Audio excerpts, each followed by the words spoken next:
We got to see a gameplay preview of Elden Ring. I'm astonished. There is a huge amount of improvement from what I expected. This is, of course, from Software and Bandai Namco. The Elden Ring preview came out this morning, and this isn't going to be a reaction. This is going to be a discussion, well, somewhat of a reaction, but also an analysis of the gameplay that we see and the different things that I'm taking guesses at and sort of identifying might occur in this next game. Subscribe here, hit the notification all bell. You're going to see tons of these videos coming out for all different games. I love the way they just blow up here. Now, the first thing you're going to notice right away is they don't have the stamina and health gauges. No gauges on this at all. That's, of course, to make sure that a player can't necessarily figure out exactly what's going on with the gameplay. And for previews, obviously, this isn't actually quite that surprising to see. What is surprising, though, is to see the openness in which they show a lot of combat and how the combat works. First thing, going back to the starting here for a second, we know that George R.R. Martin created the world, the mythos, almost like a DM, and that reminds me of his Aces and Eights wildcard series that he did in the 1980s, where he created a D&D world about superheroes, and then multiple other authors wrote novelizations about it. And I wonder sometimes if that is what created some of the changes that we see in Elden Ring, including travel, things that you might see in other games that maybe weren't there originally because the creators were actually the people who designed it and developed it, where here it's almost like they're exploring the world through the stories that they tell. And there's been a lot of comparisons that have abounded around the Dark Souls games. Do they do something different? How did they turn the mundane, which is in many games just simply travel and movement, into the dangerous? It turned a road into a dungeon. Think about it this way. Most games let you fast travel once you've found a city, but doing so usually plops you down in the exact same part of the city, and that's about it.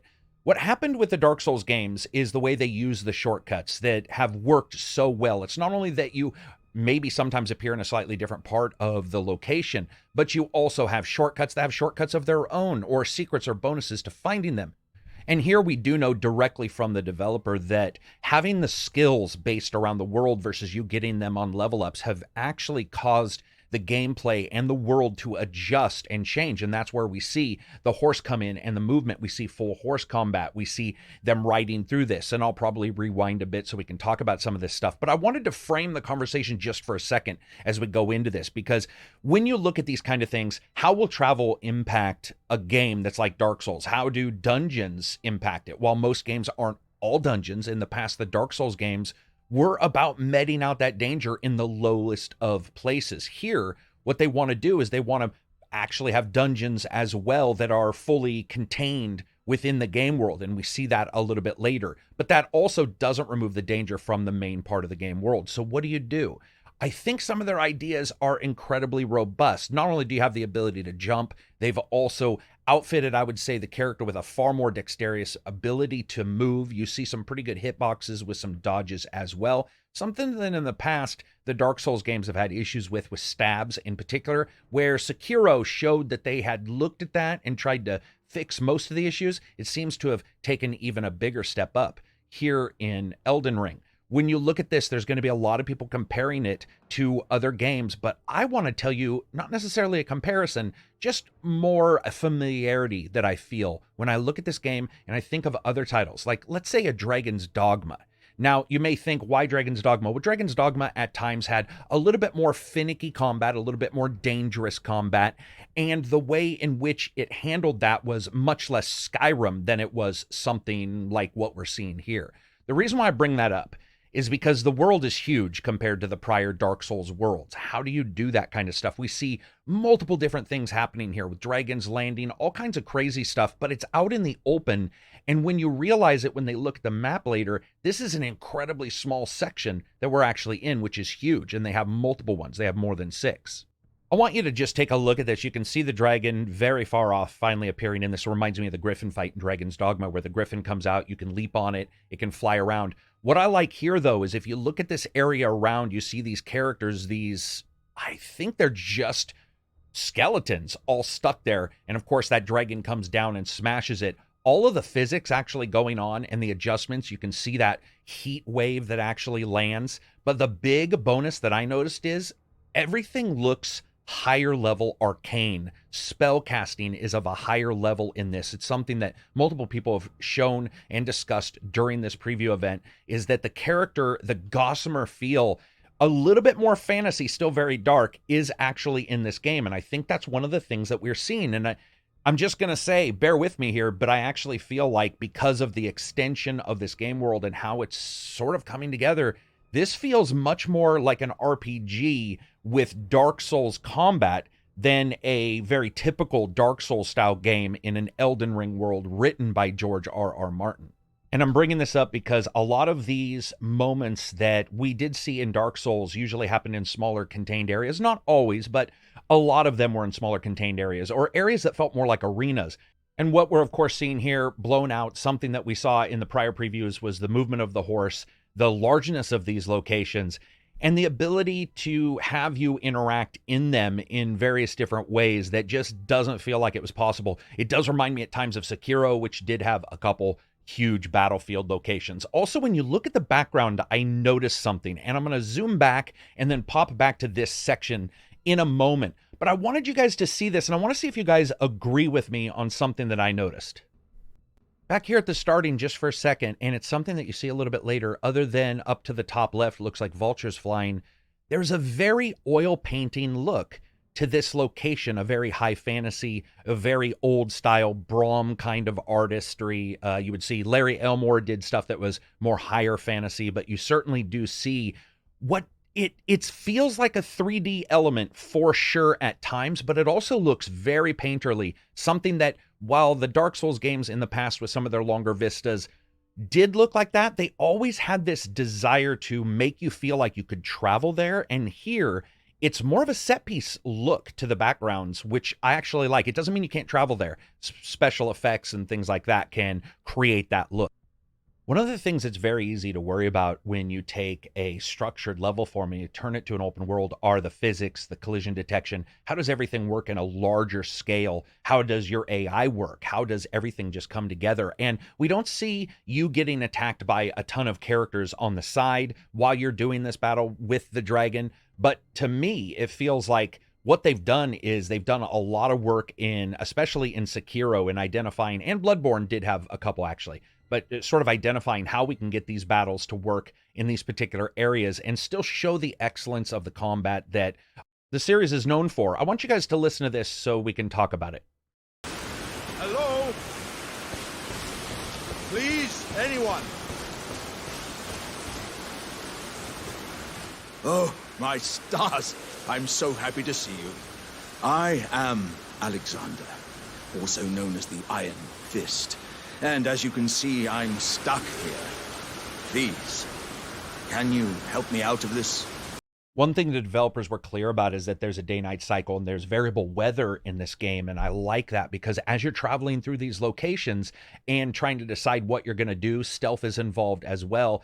But the game really has always, or their games have always hinged on a lot of sounds to inform you about what's going on in the game world. For example, you might hear the sound of an enemy, movement, their armor, that kind of thing. But with these weathers and the dynamicness of the weather, it means it can actually change. And this place that might feel a little bit safe during this moment may be highly dangerous in another moment if it's raining and you can't hear an enemy. We do know that, like Dragon's Dogma and other games, there will be a danger at nighttime. They're going to change the aggressiveness of the enemies and adjust some things. We'll have to see how that plays out. But if you add in day and night and you add in the variable weather, what you again have is this really interesting world where this undead character, this character who's been banished and now returned to save and put together the Elden Ring.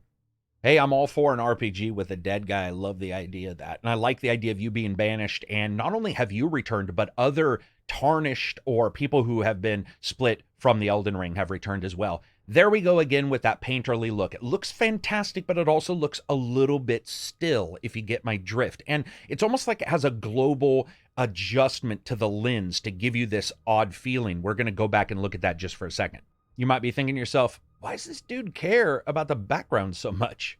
It's because in a lot of games, there is this dichotomy that you get with the developers trying to say, hey, you see that mountain, you can go there, which is something that you see in Skyrim. A lot of games do that. Once again, what we've got with Dark Souls is sort of a opposite of that, where they're like, yeah, you can go there, but it's a painted background right now. And this is probably real. It's probably just has a filter over it, but I just dig it. I think it looks great when you use the map here in a moment and they put a marker in the game world. You see that marker appear right here in the actual background. So this is all someplace you can go. But I like the artistic style that they've done, and they show a sense and scale of distance that is very cool, because the human eye at certain distances just can't discern movement anyway, other than, of course, the clouds and a couple other things. But if you look at that, even most of that is quite still. I think this is a really cool way in which they can differentiate themselves from a lot of other titles out there, and especially when you're already looking at this being Dark Souls and George R.R. Martin, or at least a game like Dark Souls,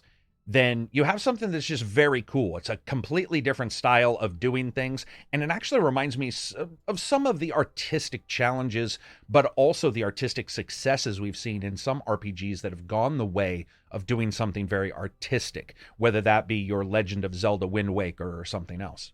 Now, I've watched this a couple times and tried to draw some inference from things like the size of a building here that's drawn, how big's the game world because of that.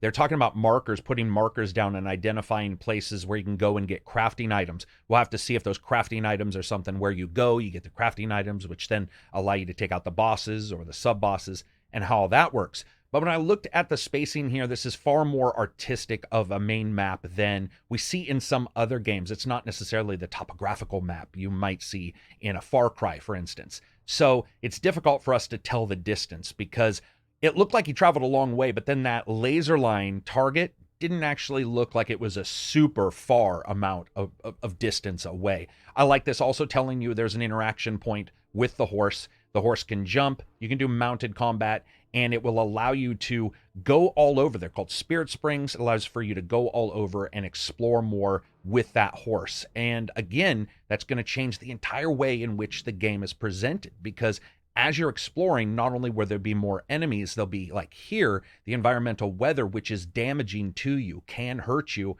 And from what I heard, I don't know if this is true, but from what I heard, some of the weather can adjust enemies. We'll have to see if that's true, but let's just say the idea of, for example, you fighting a skeleton, that skeleton being hit by lightning and possibly now being a lightning skeleton would be pretty awesome. I'm not saying that's in the game. I'm just saying I've heard some rumors about those kind of things happening.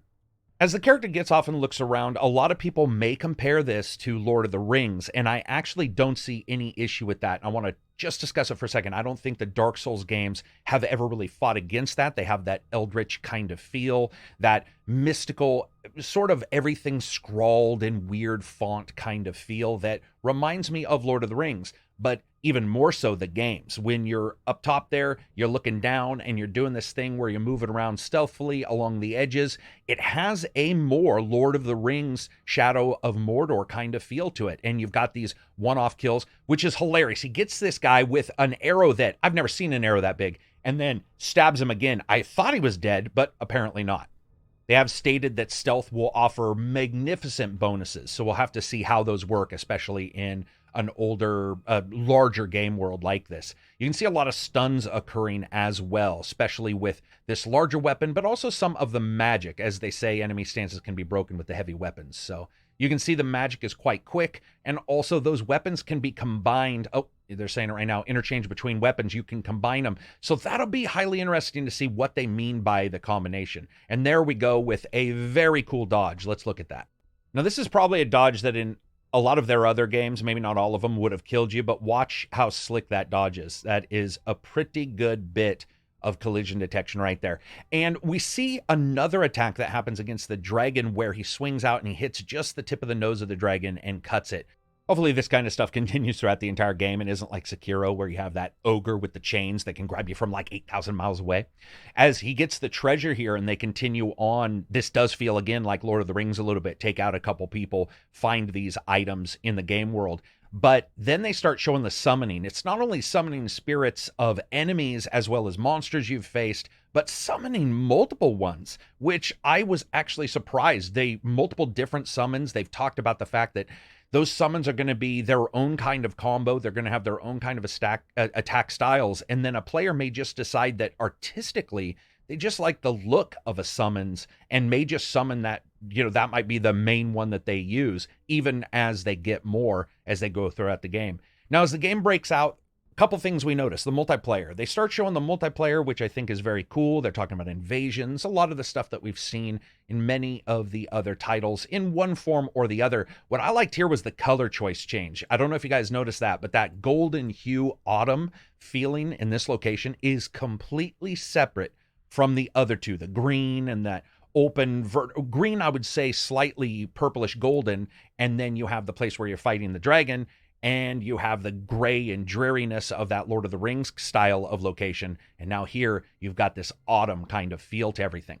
As they talk about stealth, they talk about the ability to go past enemies. Now, one of the things about that is if you look at the way that they're doing skills, all the skills are based in places around the game world. This is going to be a very cool tit for tat for you deciding, do I want to take out this enemy because maybe in their coven, in their location, in their hovel somewhere, they have a skill that I want.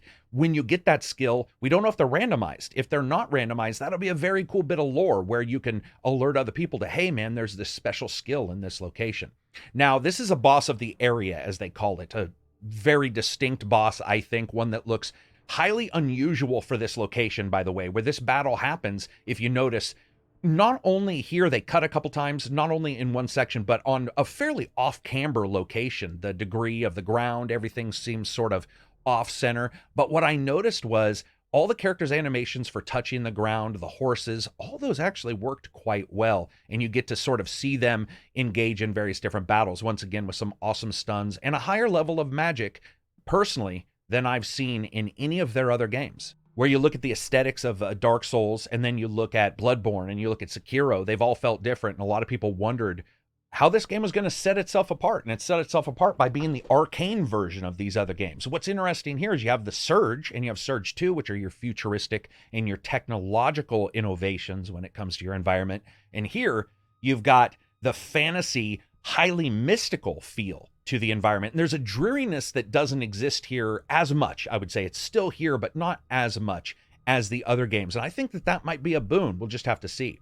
Now, when I was talking about dungeons, this character, a lot of verticality there, goes underneath the place they were riding their horse to find this dungeon. And they've said that there are multiple large-scale, multi-level dungeons in these locations. Now, one of the things that you look about is there isn't really necessarily a ton of shortcuts anymore, at least from what we're seeing. And shortcuts in a lot of games, especially these past ones, made sense because let's say you were in one large castle and those shortcuts, they all made sense to get you around the castle quicker or back to the hub. Here, there is still a hub, but we don't necessarily know how these shortcuts are going to work and how many there will be in the open world versus, let's say, here in a dungeon. Will you defeat the dungeon and there'll be a shortcut back to the hub?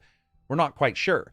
But when you see and identify that this is in itself a dungeon and the overall locations outside also have mini bosses and side bosses and all that kind of stuff, it does feel different. It does feel different than the past games. And I know that they've had dungeons before, but the way this is presented, it just feels different. It feels like this is going to be something that there's going to be a real change to how you travel about the game world and the feeling of that travel versus the prior games and the feeling and the flexibility and the speed that you may have there, where maybe you necessarily don't have as much in the other titles.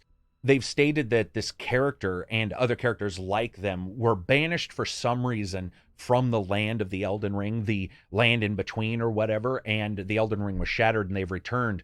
If it's the land in between, what I was wondering is if you're in the banished land, so you could consider that hell, what is the other land? Heaven? What exactly are you doing? Are those trees that we see connected to all that? Because they certainly do have some kind of focal point in the game. I like all these different things. Now, this character comes out and says, I want to offer you an accord. An accord usually means an agreement, sometimes a ceasefire, that kind of stuff. I'm assuming this might be the very start of the game and that this character is actually coming to you in the lands and stating, do you want to go back to the land in between? I'm just sort of trying to put that together, but we don't know.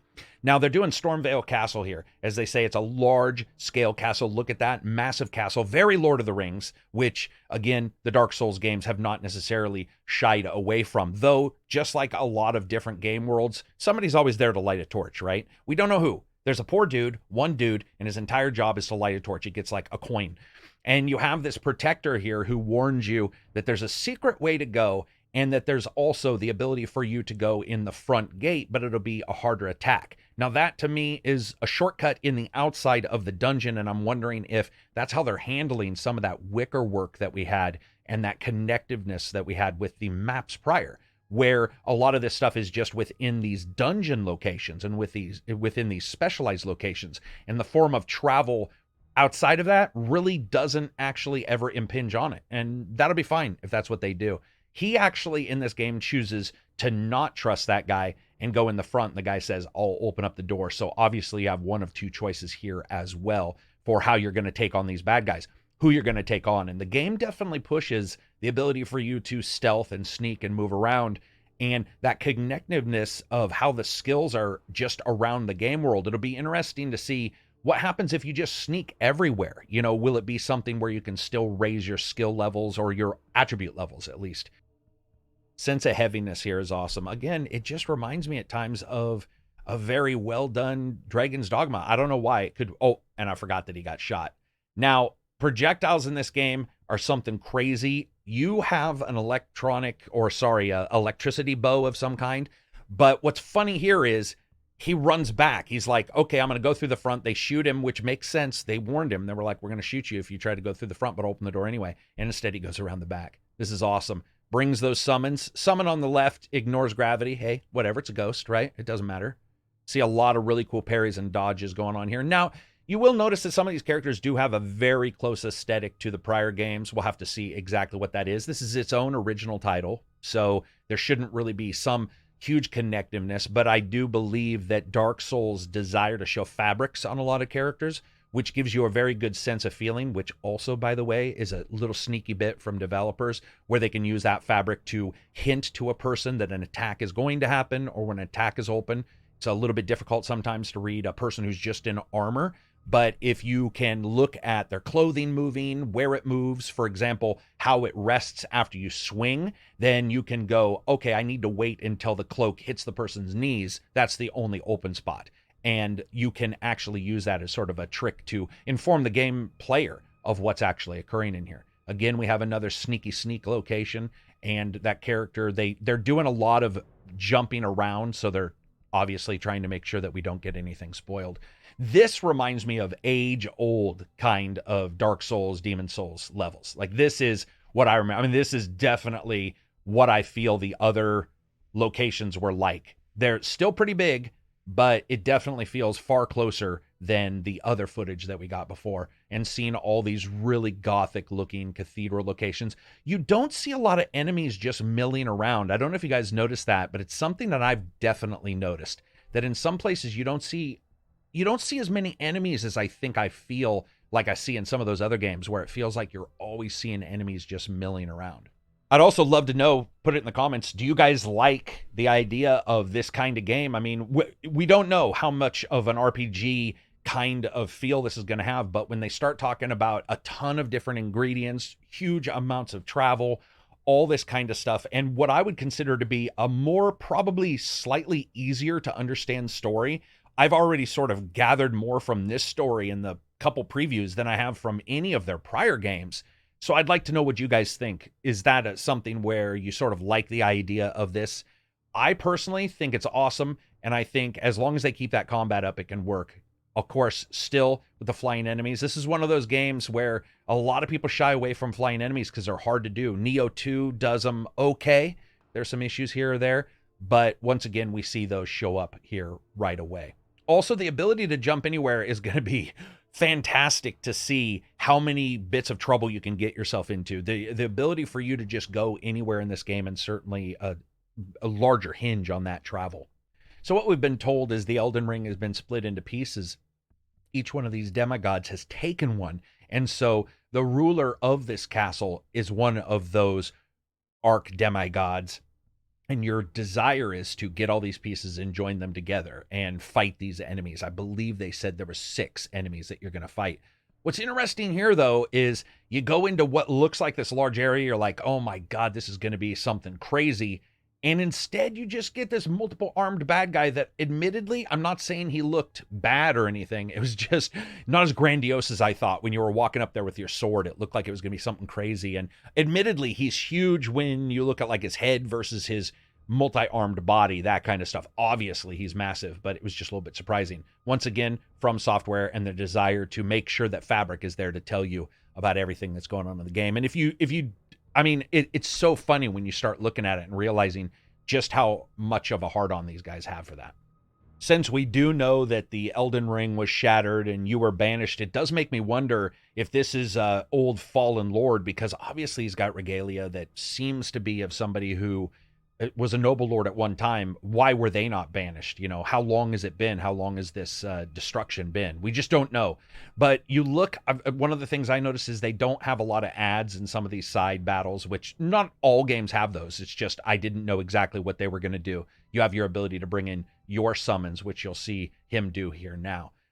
I also adore the fact that the enemies hinge on that guy. They see that guy and they start attacking him.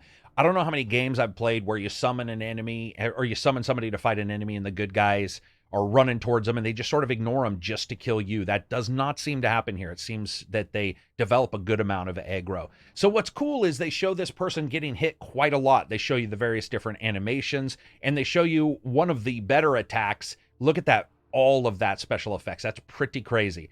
And one of the special attacks is for him to grab you in that arm, that gauntlet. He stuns once, stuns again, and then oh nope, it's a different time. Swings and grabs that. Look at that. And then just blows that fire. So well done. Really cool enemy design here. I love the higher fantasy. I just think it speaks to me in a way that, other than Sekiro, it speaks to me in a way that, you know, probably the other games didn't. Anyway, so that comes to the end of their accounting for all this. We see a lot of the stuff that I think a lot of us expected to see in a Elden Ring game. But personally, to me, I feel like it's farther along than I expected, especially with the delay. You see the horse movement seems to be fairly nailed. The idea that you can have horse combat and that stretching of the skills being all around the world, and the idea that weapons have skills based around them, but also the skills themselves are just skills all over everywhere, gives you a reason to travel. But then when you do travel, you can run into enemies. What do? And if that kind of stuff, if your goal are the skills when you're exploring, then what's in a dungeon? What awesome thing is in a dungeon if it's not a skill? Or is it just a more powerful skill? We don't know exactly how they're putting all these together, but when you look at this, the way that they facilitated this preview was pretty nice. We didn't get a ton of headway that it was going to happen. And when it did, I personally believe they did the one thing that I had been wanting sort of to see for the longest period of time. How were they going to offer a game that didn't feel just like Dark Souls, but slightly adjusted? And we've seen other games do it. Like I said, Surge has the fantasy / super futuristic grittiness going on that they did so well. Dark Souls, Sekiro, and then of course you have the Neo games, which are your Japanese-based games like Sekiro, and you've got these, but I didn't quite ever know what Elden Ring was going to be. And George R.R. Martin at times has been not necessarily particularly anti-fantasy, but not necessarily fantasy when it came to magic, right? You didn't see a lot of magic in a lot of their games. It was or in a lot of his stuff. It's just not necessarily super high fantasy fireballs flying around. What we have here, though, is that occurring. And then those are most likely connected to the skills you find around the game world. So you're going to have the ability to play in many different ways. And that sort of hinging, that mirrored feeling it has towards Lord of the Rings is even more interesting to see how you can play this game. Are you going to be able to go about it like you would? I don't want to say the game I'm thinking of because people just freak, but it does feel a tiny bit like some of these sections have an Assassin's Creed kind of feel to them. Don't get me wrong, but I'm just saying that's what for a moment when I saw them, Lord of the Rings, Assassin's Creed, the typical stuff that I just never felt a Dark Souls game had. But what's interesting is, what do you guys think? Do you actually dislike the idea of something like this and the possible changes that are going to occur? Or do you feel like, hey, whatever they do is fine? Are you absolutely behind this? I personally feel that newcomers will see the magic. This is just my belief.